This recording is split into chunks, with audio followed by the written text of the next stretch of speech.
बशर की बिसात, क्या बशर की बिसात, क्या बशर की बिसात, आज है कल नहीं, ओ चैन एक पल नहीं, चैन एक पल नहीं, चैन एक पल नहीं, और कोई हल नहीं। Say yo, come on, let me hear you. Say yo,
खता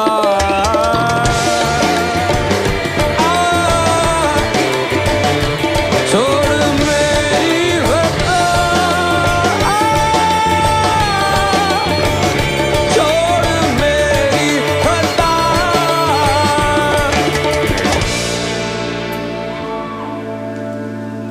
तू तो पागल नहीं, ये चैन एक पल नहीं, चैन एक पल नहीं, चैन एक पल नहीं, और कोई हल नहीं। सैया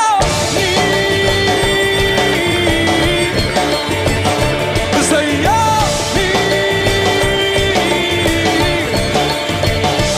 सैया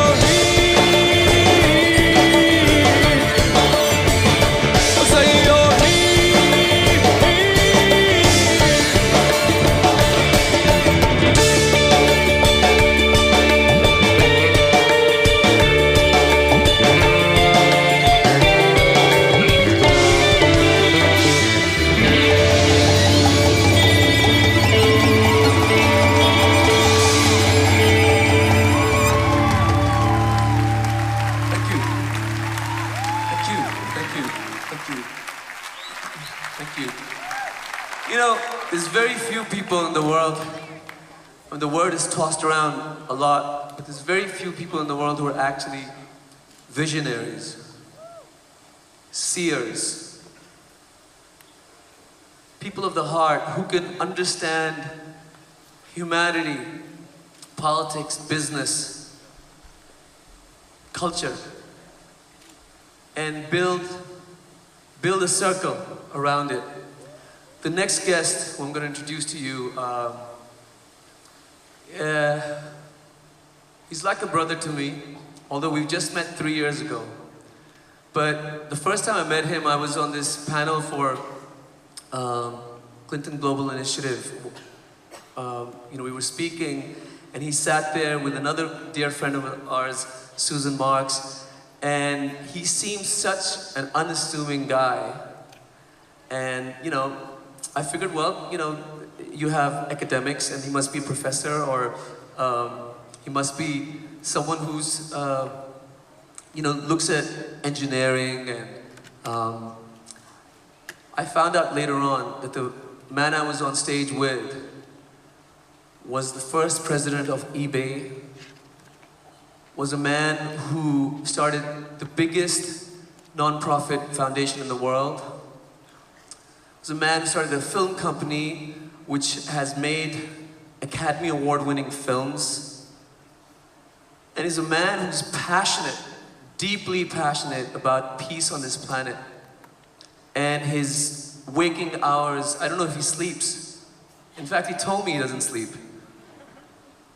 His waking hours are spent trying to use movies, music, philanthropy to make this world a better place, to make this planet better. Gives me great pleasure, great honor to introduce to you my friend and brother, Mr. Jeff Skoll.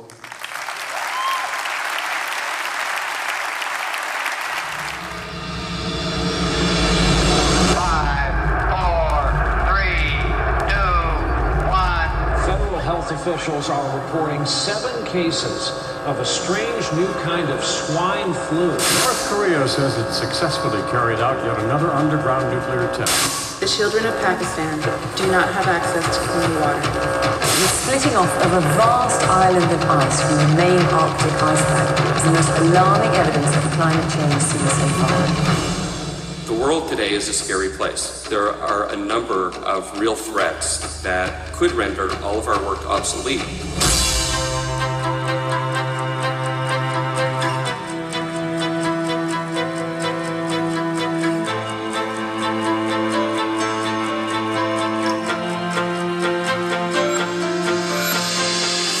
Our history will be what we make it. Just once in a while, let us exalt the importance of ideas and information. Good night, and good luck. This is what we always do. We always go in with our ideals and we change the world. And then we leave. But Ebaldo keeps on bouncing. He was arrested. This is where the prison is? Please, don't forget about me. There had been a single day of peace talks in the Holy Land in 6 years. Not many people know it or care. I care. Global warming is really not a political issue so much as a moral issue. If we allow that to happen, it is deeply unethical. Still, the ultimate goal isn't divesting from Sudan, it's ending the genocide in Darfur. Why am I being investigated? Why am I being investigated? It's running out.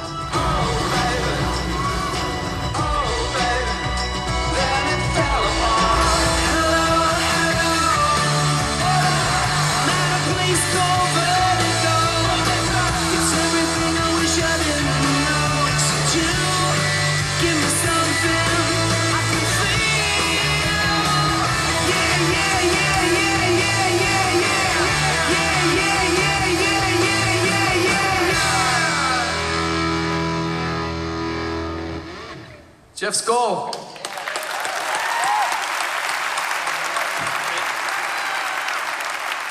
Thank you very much. And Sal, who would have thought 3 years ago when we met on that panel at CGI that we'd be standing in the General Assembly with this wonderful concert that you have put together.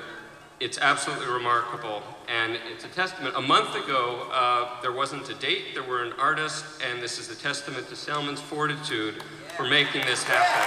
Congratulations, Salman.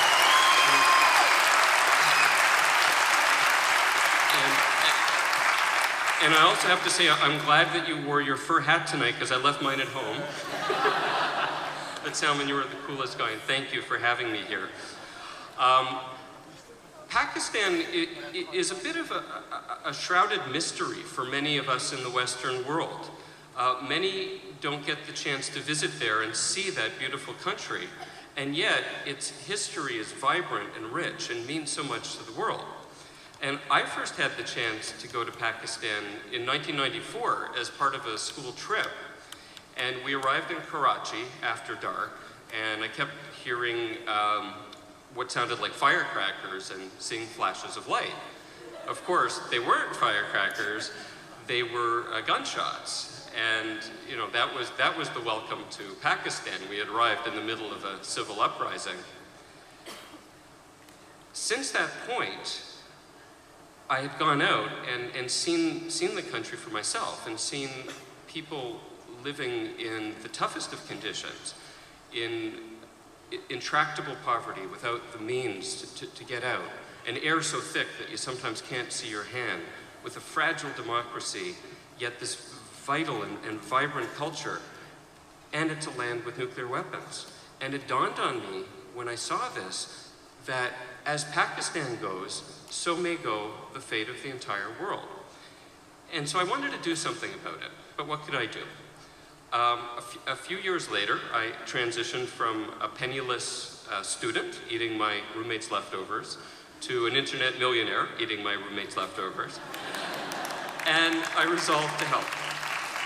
And what I found is there are a number of really wonderful charitable organizations and social entrepreneurs in Pakistan doing great work. One of which is a group called Kashf. They're one of the leading microfinance organizations in Pakistan, and they work with over 500,000 people in the country. One of those people is a woman named Saima Mohammed, who 3 years ago was unemployed and living with her unemployed husband and their daughter, and they didn't have food to feed their daughter. And they were mocked by their fellow villagers. With a loan of $65 from Kashf, Saima was able to start a small embroidery business, and today she now employs 30 families in the village, and she is the biggest employer in that village. And there are thousands of people like Saima just from this one organization. Another organization is called IDSP, whose educational programs reach about 1 million people in the country. And the founder of the organization is a woman named Karetalin Bakhtiri, and she personally, she's a wonderful woman, and she personally has housed about 100 families in her house who've been moved out of the Swat Valley. And so there are wonderful people doing incredible work, and they really need our support. 15 years since I first visited Pakistan, things have gotten worse. There's really, as you know, a battle of the hearts and minds of the people who have been relocated. And these people are now returning to their villages, but what are they returning to? They need help to rebuild their villages, rebuild their lives, feed their children. And we are that group of determined citizens who can help make this a reality.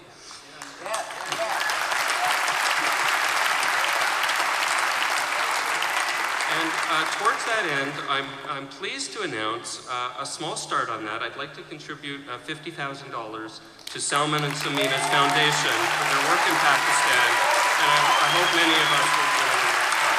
Thank you very much, Salman. You're a visionary of the